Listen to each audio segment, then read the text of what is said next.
So I just thought I would talk about the human element for a minute or two.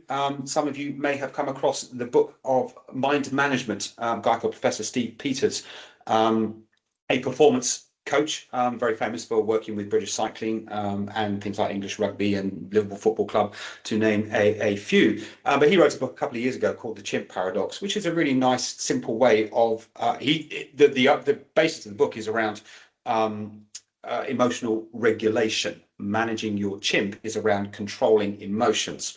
But it's actually broader than that. And it's a really nice model just to kind of begin to understand how the human brain works and thus how humans work. And if we're interested in leadership, we kind of need to understand humans because it's about relationships. Remember, leadership is about a relationship where we influence the thoughts, actions, behaviors of others.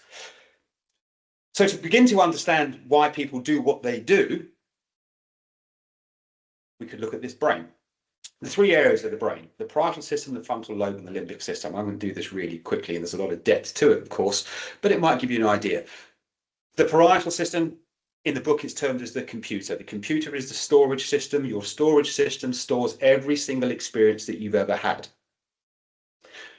It determines who you are, because every experience you have is who you are, and that's just your computer then replaying all the time your experiences, your learnt experience, which then forms your behaviour. So most people behave in the way they behave based on habit, based on what they have learnt to do, consciously and unconsciously.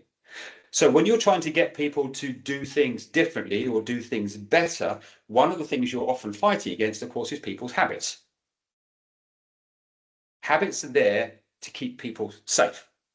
So they are habits for good reason, according to individuals. That's a really important concept.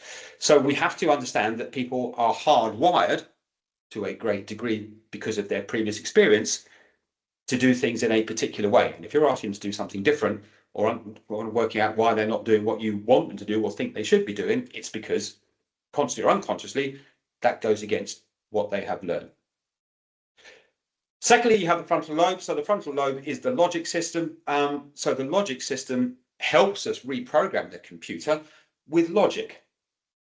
So this is the management bit again. So one of the ways to start changing behaviors and start to changing thinking processes and getting people to do what you want is to start working with the frontal lobe, which is start to apply logic. And that's to say where the management bit comes in. Clear objectives, clear plans, logic, ABC, 1, 2, 3.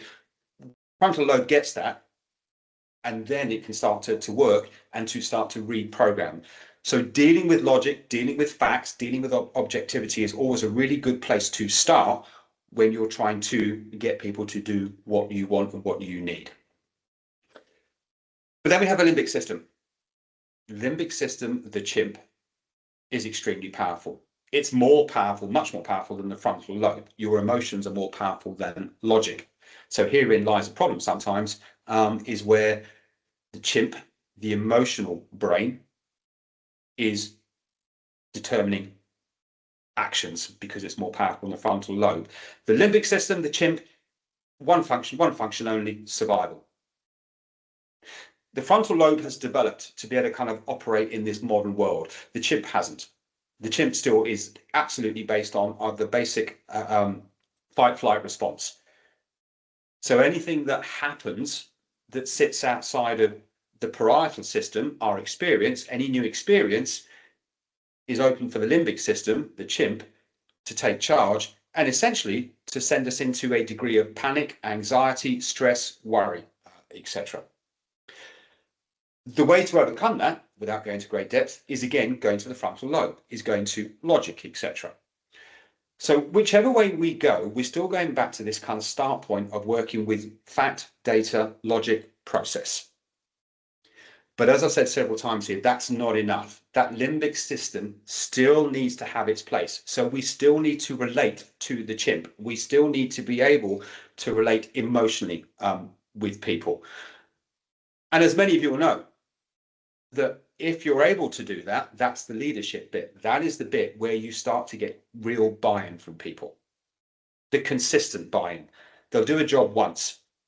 but whether they'll do it consistently won't actually rely on the frontal lobe, it rely much more on the limbic system. The limbic system is based on trust that they're doing the right thing.